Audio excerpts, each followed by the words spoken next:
Yes, yes. Thank you so much, Tarlisha, for your patience. Today we are on Let's Talk Mental Illness. Mental illness. These are conversations oftentimes many people don't like to have, but I have with me a friend, one of LEARNTOR's learners, to join me to talk about mental issues, mental illness, some of the things that we need to do. What just happened here? This chat was supposed to be like 18 minutes ago. I This is something that could have probably driven me bonkers or into a state of anxiety that one of the causes of mental stress or mental issues. But before we start, I would like Tarlisha to introduce herself. How about that, Tarlisha? Let us get Right. to know you. Okay. Hello, everyone. My name is Tarlisha Inakoju. I Move am your a mental health move your camera up a little professional. bit. I am a mental health professional. Fantastic. Yes. Okay, good. It's I'm too a mental much. health professional, and I've been in the mental health field for the past 18 years.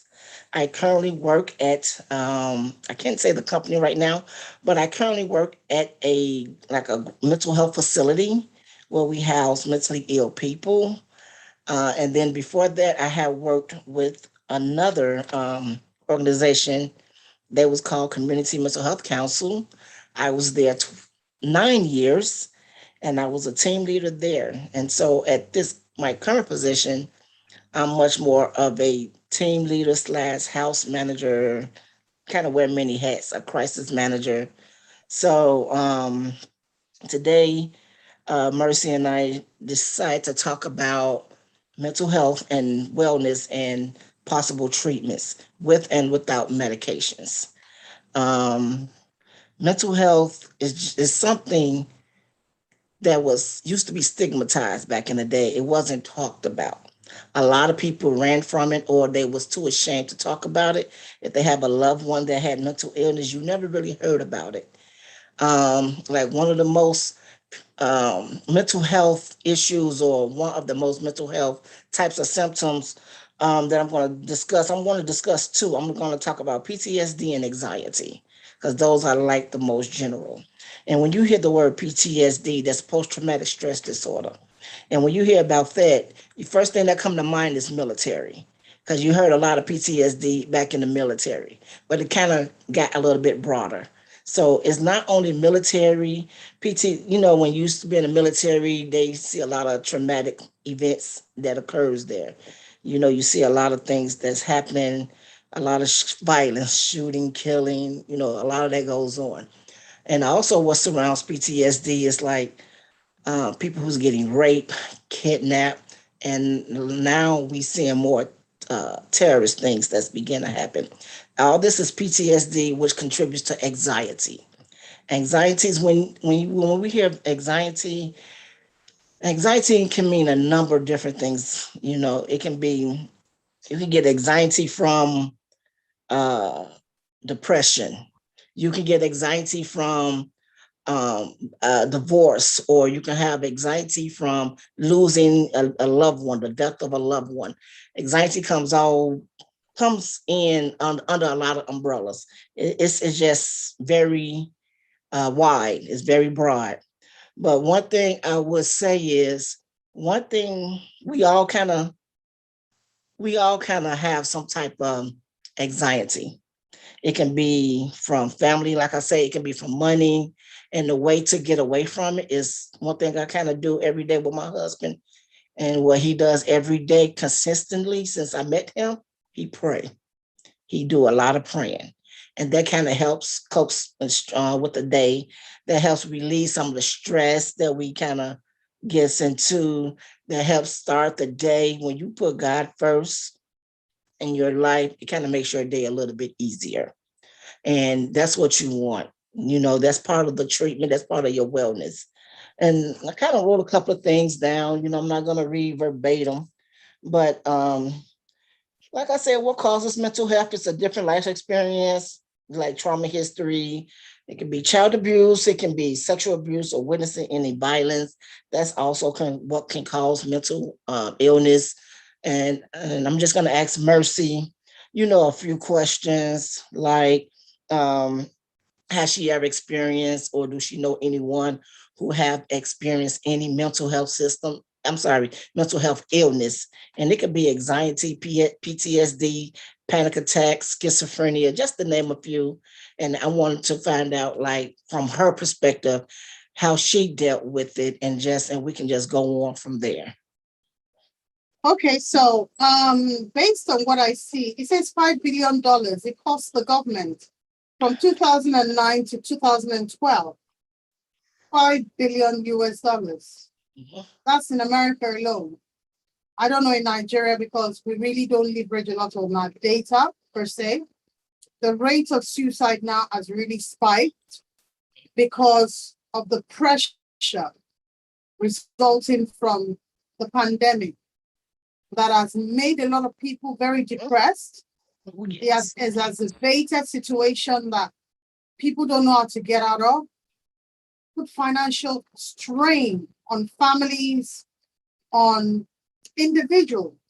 People are really struggling at the moment because the pandemic really hit hard, like literally set the world on a reset. Yes. And he's saying that out of every 10 suicide that is committed in the US is resulting from mental issues. I understand that mental issues are really stigmatized. And I like the fact that you brought the PTSD situation resulting from trauma that we go through. I would like you to speak a little bit with regards to that. How has trauma played a significant role in impacting our mental state, our mental well-being, because of repressed emotion, things that we're not dealing with? Trauma plays a big role. Like, I'm going to use the pandemic. When the pandemic hit, trauma set in for everybody. If you never experienced any mental health, you experienced it when COVID hit. Because when it hit hard. It didn't just hit the US, it hit the entire world, the entire nation, every country, everywhere. And so when COVID hit, we lost jobs, we lost family, we lost healthcare, we lost some, like in the US, we was fortunate to get unemployment, but some countries are not fortunate to get unemployment. When they lost their job, they just lost their job. So, for other countries, I would say like Nigeria, who don't have unemployment in their country, when COVID-19 hit their country and the job closed down, if you didn't have a savings or a pension, if you didn't have that, then when the money ran out, you had nothing. That was trauma within itself. That caused anxiety, depression, so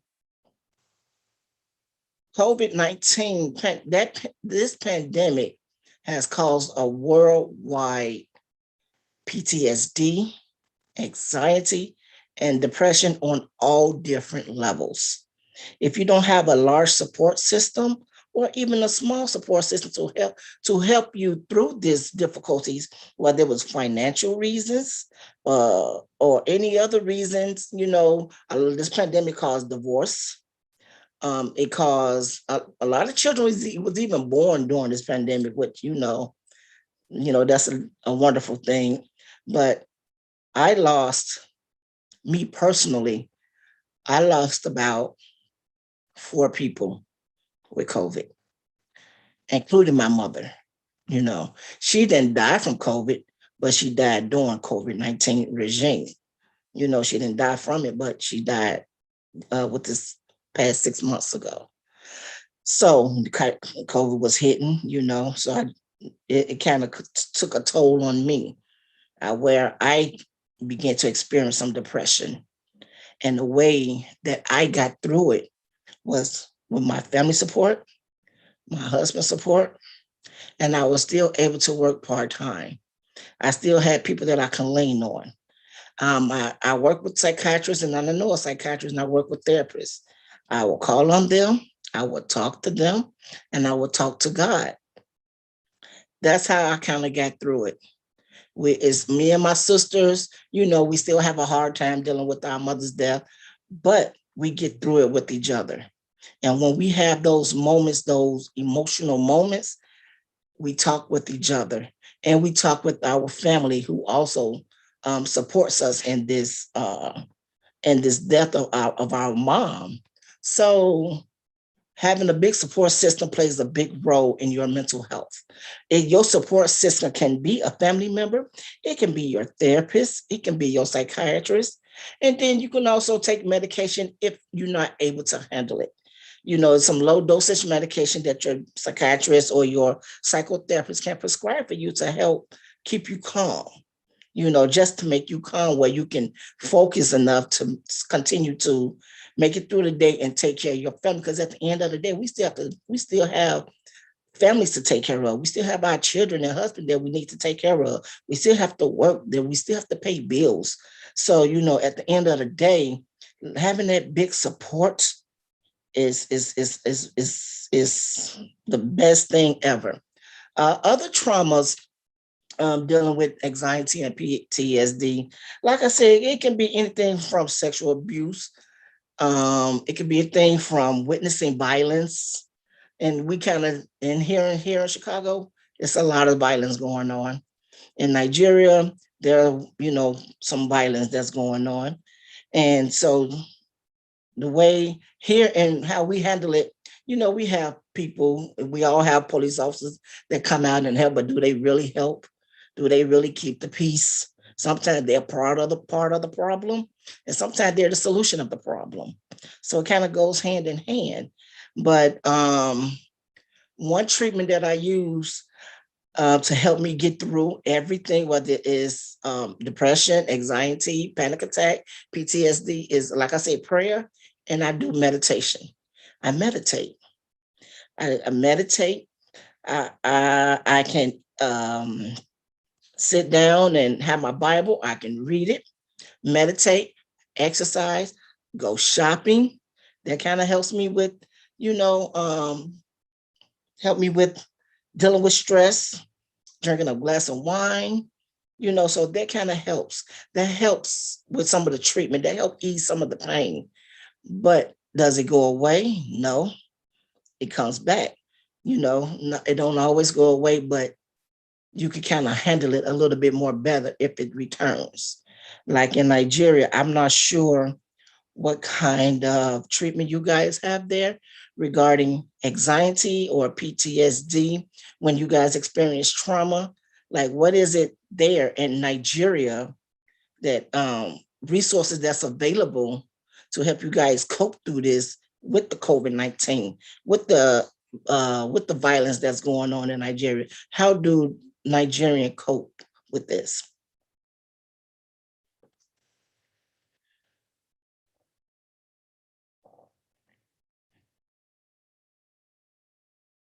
It's frozen.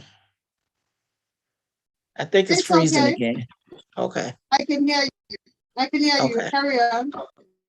No, I was asking you in Nigeria, how do you guys, what resources is set up, or when you guys experience trauma in Nigeria, whether it's violence, COVID-19, the pandemic, what resources that Nigeria have to help you guys cope through this, or what resources is offered?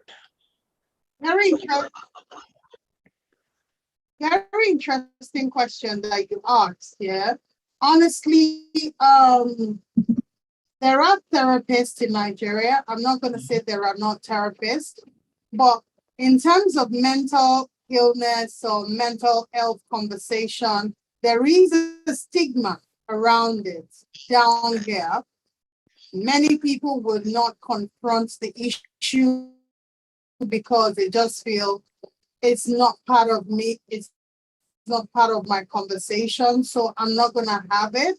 So I think the first thing is more of education and awareness, right?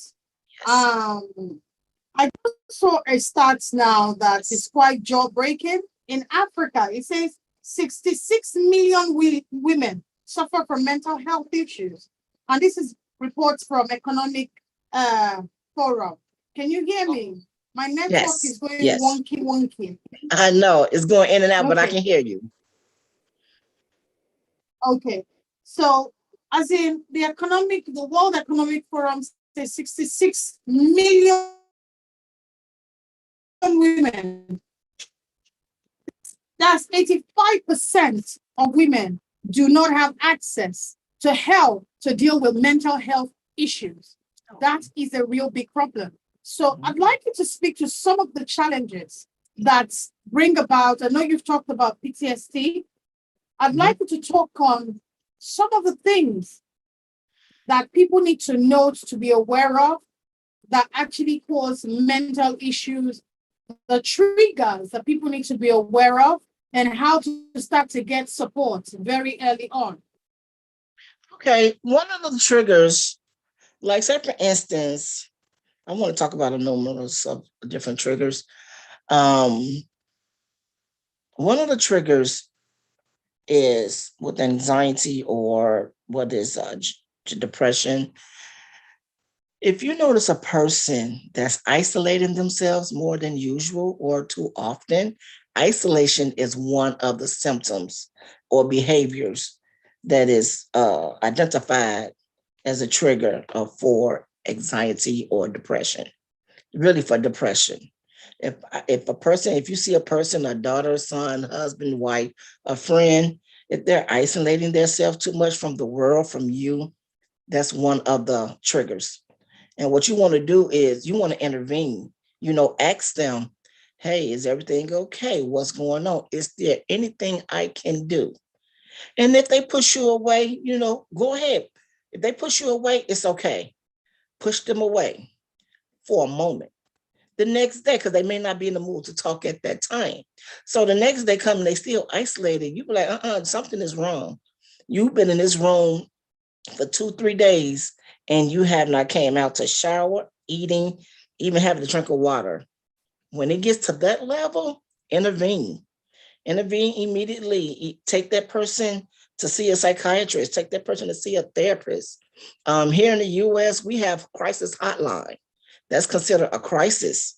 So we have a crisis hotline, and then we'll call that hotline and we'll let them know what's going on, who's experiencing this, and what are their symptoms, and this is what they're doing. I'm like, hi, I have a friend, her name is Mercy. She's been isolating herself for the past 3 days. She has not eaten, she has not drunk any water, she has not came out her room, and she would not talk to me. How can I help?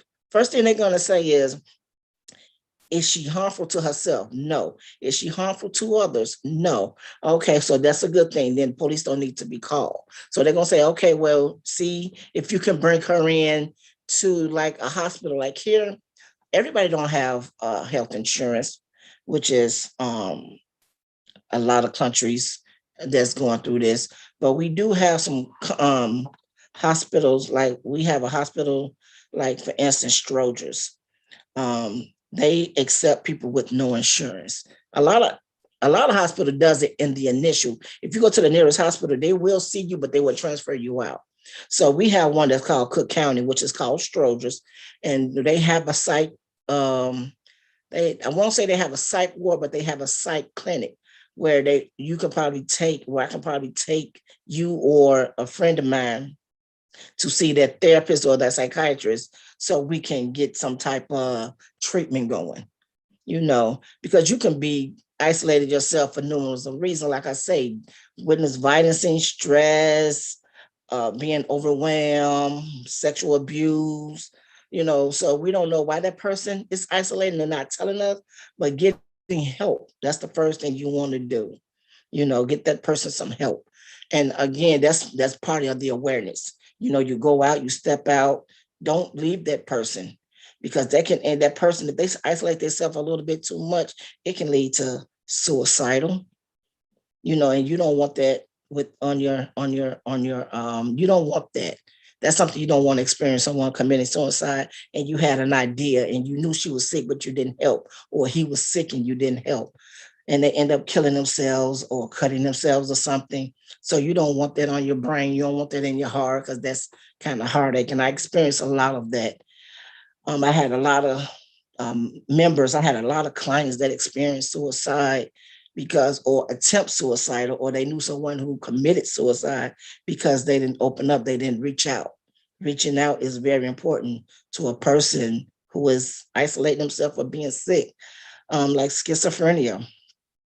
For instance, a person who has schizophrenia, that person, the mood swings, not the mood swings, the symptoms is if they're talking to themselves, if they're talking about violence or killing themselves or killing someone else, if they're talking about delusional, if they're being a little bit delusional.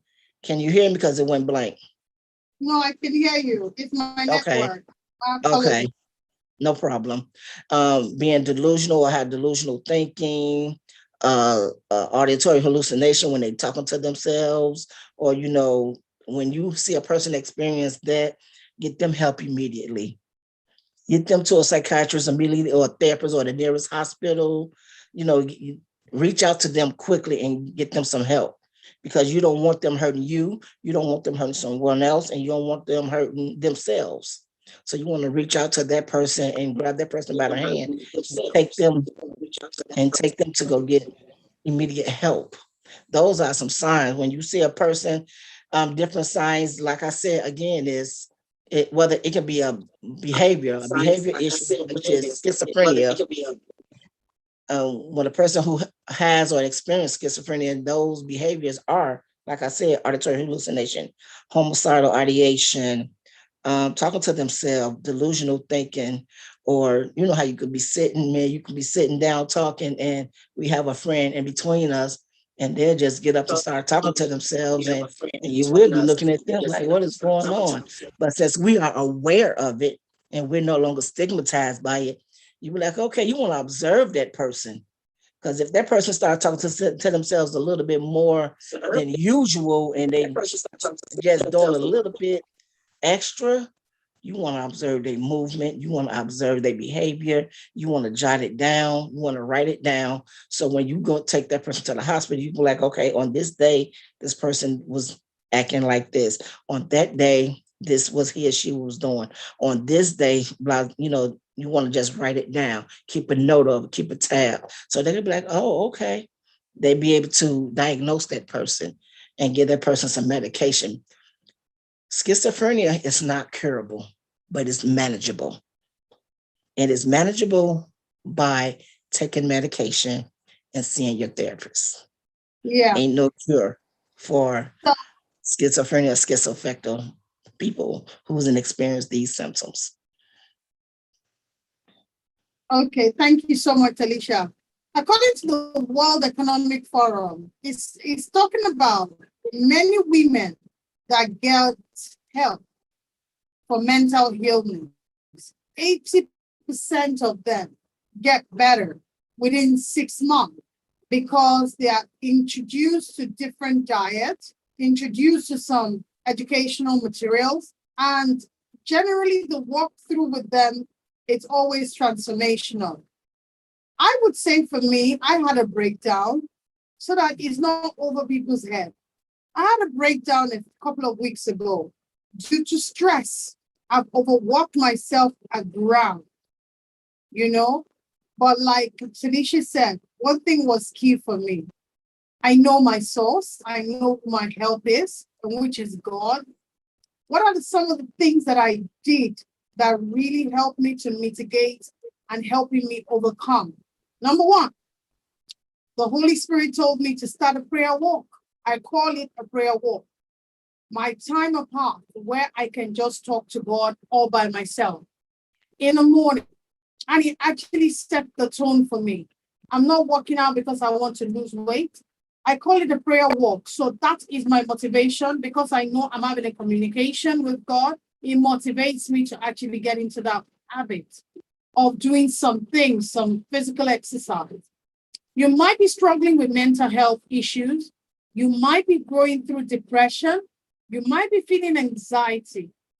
The truth of the matter is, get help or get a support system that can listen to you, that can hear you out, that can actually speak to you. This is so important because I think the people that are most impacted by mental health as a result of trauma, bad marriages, family trauma, bad children, whatever it is, it has a name. I just want you to know that you're not alone. You're not the first, you will not be the last. What you do about it is critical, like we have established. Get help, seek a therapist. There are therapists. Unfortunately, we don't have a system like the US that you can call an helpline. Put a friend on a speed dial. Get to talk to someone. I'm not a mental health professional, but I want to say that I had people that could listen to me when I was going through my stress and I had a breakdown. Okay. I didn't go crazy or what? Because when you get mental health decisions going crazy, no, stress. I was ill, I was stressed, and not really morphed into something else. So the reason for this conversation is many people are not talking out. Many people are too quiet, internalizing, bottling up a lot of emotion, and you're dying in silence. Do seek help. This cannot be overemphasized. Seek help. Tarlisha, any last words? Because we have actually come to the end, almost 30 minutes. Any last words for people that might be struggling? My last word is those who struggling with mental illness, do not be afraid. Do not be afraid to ask for help. Do not be afraid to reach out to someone, because if you keep it bottled in, like Mercy say, when you explode or when you have an episode, it would land you somewhere where you don't want to be, which is, can be a psych ward or in jail.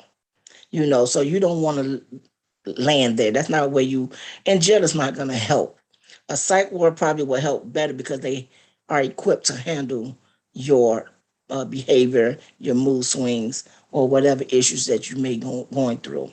And the last thing I want to end with, when a person comes to you and they're reaching out to you and they want to talk to you that they're um, having this mental illness or that they experience these symptoms, just be a listening ear. Just listen to them. Don't give them no suggestions. Don't give them no recommendations unless they ask you for it. Because when they ask you for the suggestion and the recommendation, that means they ready to receive your help. Just be a listening ear, be an active listener, listen, and then you offer help when they tell you, when they ask you for help. Sometimes a lot of people don't need help. They just want somebody to listen to them. So be an active listener. That active listening goes a long way with mental health, because you can be that therapist, and that can be the end of their illness. There's other illness, like you have drug abuse, alcohol abuse, and drug abuse. You practice harm reduction. You don't want them to completely stop, but you just want them to reduce the amount of alcohol and drugs that they take. That goes a long way. Once you help them reduce it, they're going to end up stopping when they want to stop on their own. But active listening, that takes you a long way with mental health. And I'm going to end there. Thank you so much for being on Let's Talk. The goal of Let's Talk is just having conversation that you would find some helpful tips, real life conversation, just generally talking, because we don't do a lot of talking. We talk about other people, we leave our own problems, we forget we have problems, we don't talk about our problems. It's easy to talk about other people because it makes you feel good. Personally, I just can't deal. So when people bring other people's conversation, I shut it down because it's not just who I am. I rather talk about myself. I want my life to be a learning experience for anybody that comes in contact with me. Mental health is real. I need you all to know this. Mental health is real. It is a real problem, especially amongst women. And women are the badly hit the most because we are nurturers who will put everybody's burden on ourselves. We forget that we exist. And when we actually break down, it is usually very catatonic. So please seek help, talk to someone, And if somebody is talking to you and they're talking a lot, be kind enough to be a listening ear. Don't be Yes. judgmental. Don't be judgmental, because just your ears might be the game changer that will save somebody's Yes. life. Yep. Thank you so much, Tarlisha. Tarlisha is a Scrum Master. She has Yep. a master's. She's a project manager. She has a Kanban certification, and she's been in the mental space for almost 20 years. Yeah. And that's why I felt she was the best person, especially within tech, that can speak to mental health awareness. Mental health is real. Take Yeah. good care of yourself and pace yourself. Absolutely. Do the best you can and get enough rest. I'm telling myself as well, so you're not Yep. alone. All right. Exactly. All right. Bye-bye. Thank you so much, Alicia. I Oh, appreciate you taking the time. Yeah. no problem. Thank you for having me, Mercy. Yeah. And you can connect with Alicia on LinkedIn, on any other Yes. social channel. All right.